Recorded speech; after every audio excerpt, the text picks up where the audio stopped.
आवाज दो, आवाज दो, पत्रकारिता जिंदाबाद जिंदाबाद, पत्रकारिता जिंदाबाद जिंदाबाद, पत्रकारिता जिंदाबाद जिंदाबाद। कस्तूरों की गुंडागिर्दी नहीं चलेगी, नहीं चलेगी।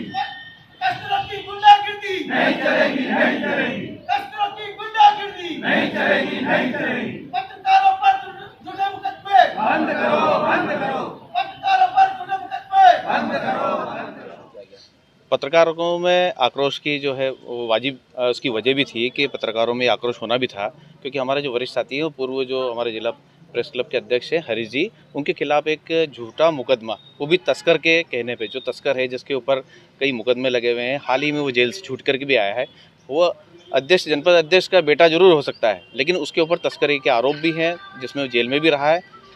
एक घटनाक्रम होता है जिसमें पहले पुलिस जो है हरीश जी के आवेदन पे, क्योंकि हरीश जी के खिलाफ जिस तरह की घटना वहाँ जनपद पंचायत में परिसर में हुई, वे आवेदन देते हैं, तो उनके आवेदन पे जो धर्मेंद्र धनगर पे कायमी हो जाती है। और 2 दिन बाद जब धर्मेंद्र धनगर दबाव बनाते हुए इसको राजनीतिक रंग देने की जो उसने कोशिश की है, जिस तरह से उसने बताया कि जनपद की राशि को लेकर के हरीश जी ने उन पर दबाव बनाया या उनसे कोई बातचीत की, जो झूठे उनने आरोप लगाए हैं, राजनीतिक रंग उसको देने की कोशिश की है, उसको पत्रकारिता से हटाने की कोशिश की कि पत्रकारिता का विषय नहीं है, जबकि हम सब जानते हैं कि ये पत्रकारिता का ही विषय है। क्योंकि हरीश जी ये कहें या फिर हमारे जो पत्रकार साथी है, जब उन्होंने देखा कि तस्कर के आरोप में ये फरार जब धनगर रहा, तब यहाँ जनपद में वो बैठा था और उसके फ़ोटो भी छापे।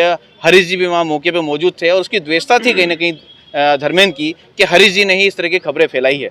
तो द्वेषता के चलते ही उसने जो है हरीश जी के साथ गाली गलौज वहाँ की, उसको धमकाया है। ये बात बिल्कुल सही है, पुलिस ने वाकई में जांच के बाद वो कायमी की थी। लेकिन दूसरी बात, जब धर्मेंद्र धनगर के कहने पे या उसके आवेदन पे जिस तरह की कायमी की गई है, वो बिल्कुल संदेह के घेरे में है और बिल्कुल झूठी कायमी वो नजर आती है। क्योंकि विरोधाभास वहाँ नजर आता है कि धर्मेंद्र धनगर का आवेदन वहाँ पुलिस जो है थाने में कुछ और है, और उसने जब पत्रकार साथियों ने जब उस ज्ञापन देने आया तो उस समय जब बात की तो उसकी बातों में विरोधाभास है। तो उसी पे जांच हो जाए तो भी ये मामला जो है दूध का दूध और पानी का पानी की तरह साफ हो जाएगा। अभी आश्वासन बिल्कुल जो है हमारे बीच में एडिशनल एसपी साहब यहाँ मौजूद थे, उन्होंने हमें बिल्कुल आश्वस्त किया है कि इस मामले में आप एक लिखित आवेदन जो है जांच के विषय, जिन बिंदुओं पर आप जांच चाहते हो हमें भेजिए और हम इस मामले को पूरी तरह जो है खत्म कर देंगे। तो इस आश्वासन के बाद हम लोगों ने उनकी बात को माना है। एक बड़ा विषय एक और था कि जो पिछले दिनों में जिस तरह से देखने में आया कि कुछ पत्रकार साथियों के साथ लगातार जो है छोटे मोटे जिधर उधर के पत्रकारों के खिलाफ भी कायमी हुई, तो उस विषय को भी हमने एडिशनल साहब के सामने रखा है कि आइंदा से इस तरह के, क्योंकि पहले व्यवस्था रही है, पहले अधिकारियों से पहले जो किसी तरह के पत्रकार के खिलाफ कोई आवेदन आता, गंभीर इशू है तो कोई पूछने की जरूरत नहीं है पुलिस को, लेकिन ऐसे मामले के गाली गलौज है या पत्रकार ने किसी को ब्लैकमेल किया है, धमकाया है, तो ऐसे विषयों पर पहले भी ये होता है कि जो अध्यक्ष हैं, आज भले 3 संगठन हो, लेकिन ये तो पता किया जा सकता है ना कि किस संगठन से संबंधित ये सदस्य है, तो उसके अध्यक्ष को आप जानकारी में एक बार दे दें, वो भी एक बार बात कर ले और एक जांच तो हो जाए। आप पीआरओ से भी मांगते हो, जनसंपर्क से नाम भी मांगते हो, हरीश जी के मामले में तो बिल्कुल ये देखने को नजर नहीं आ रहा है। हरीश जी जनसंपर्क में भी दर्ज हैं, सीनियर पत्रकार हमारे बीच में है, उनकी छवि भी इस तरीके की नहीं है कि कभी कोई पहले इस तरह के आरोप लगे हों या इस तरह के प्रकरण दर्ज हुए हों। तो इसी क्या जल्दी थी पुलिस को भी कि हरीश जी के खिलाफ तत्काल मामला दर्ज कर दिया गया। इसी को लेकर आज हम एसपी साहब के यहाँ आए थे, एडीसी साहब से हमारी बात हुई और आश्वस्त किया है हमको कि वे इसमें पूरा न्यायोचित आगे कदम उठाएंगे। देखिए, मुद्दा सबके सामने है।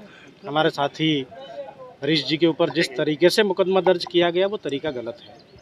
हमारी एक मात्र मांग ये है कि फिर यदि तस्करी के आरोपी में और पत्रकार में कोई अंतर है ही नहीं, तो फिर हमारा पत्रकारिता करना बेकार है। और आप हमें अगर लोकतंत्र का चौथा स्तंभ मानते हैं तो फिर ये सब औपचारिकता है।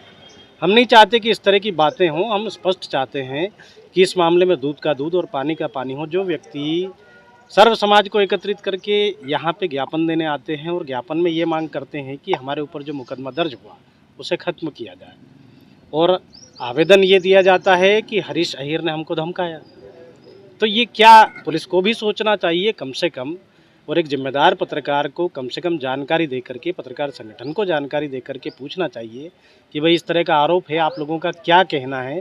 जबकि एक स्पष्ट बात मैं आपको बता दूं, वर्तमान में जो डीआईजी हैं मनोज कुमार सिंह, वे नीमच के एसपी थे, तो उन्होंने ये व्यवस्था रखी थी कि जब भी पत्रकार के खिलाफ किसी भी तरह की कोई शिकायत आती है तो वे पहले उन्होंने स्पष्ट किया था कि पहले पत्रकारों को बताया जाएगा, यदि गलत होगा तो 100% मुकदमा दर्ज होगा। तो हम भी आज यही कहते हैं कि हमारा साथी यदि गलत है तो आप मुकदमा दर्ज कीजिए, लेकिन इस तरह की राजनीतिक दबाव में आकर के जो कार्रवाई होती है ये गलत है। पत्रकार इसका पुरजोर विरोध करेंगे और करते रहेंगे। आज किस बात को लेकर आक्रोश है, किस प्रकार का प्रदर्शन किया गया, क्या मांगे आप लोगों ने?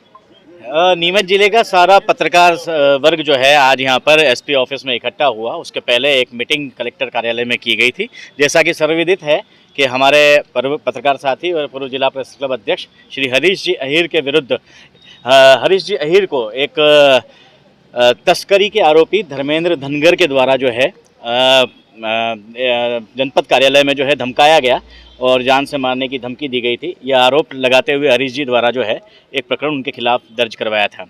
ऐसी स्थिति में ये देखने में आया कि पुलिस ने विवेचना करने के बाद, जांच करने के बाद प्रकरण कार्रवाई की और उसके बाद 3 दिन बाद ये होता है कि धर्मेंद्र धनकर भी फरियादी बनकर आता है और उसके द्वारा जो है एक आरोप लगाया जाता है कि हरीश जी ने जो मेरे ऊपर आरोप लगाया है वो गलत है और वो झूठा आरोप है। उस झूठे आरोप को खारिज किया जाए उस प्रकरण को। लेकिन साथ ही उनके साथ आए लोगों के साथ उन्होंने एक प्रकरण दर्ज करवाने के लिए रिपोर्ट भी की कि हरीश जी के साथ मेरी जो है वहाँ पर ये विवाद हुआ।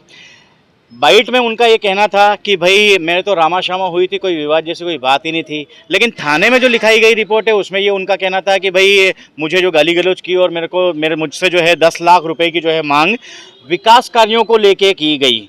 अब भारतीय जनता पार्टी की सरकार में कोई जनपद अध्यक्ष प्रतिनिधि या जनपद सदस्य प्रतिनिधि होने के नाते विकास कार्य हेतु राशि आवंटन की मांग पर अगर प्रकरण दर्ज किया जा रहा है तो ये जो है, और उसके बाद तब जब वो जनपद सदस्य प्रतिनिधि हरीश अहीर जो हैं वो पत्रकार भी हैं, ऐसी स्थिति में वो कहीं विकास कार्यों की मांग कर रहे हैं या विकास कार्यों के लिए राशि आवंटन की मांग कर रहे हैं, उसको आधार बनाते हुए उनके खिलाफ प्रकरण दर्ज कर लिया गया है। तो ये निश्चित रूप से कहीं ना कहीं संदेहास्पद दिखता है और इसीलिए हरीश जी के विरुद्ध जो मामला दर्ज हुआ है तो हरीश जी के सपोर्ट में यहाँ पर पत्रकार साथी सभी क्षेत्रों से, पूरे जिले से अलग अलग प्रतिनिधि के तौर पर उनके साथ इकट्ठे हुए और यह मांग आज की है एसपी साहब से।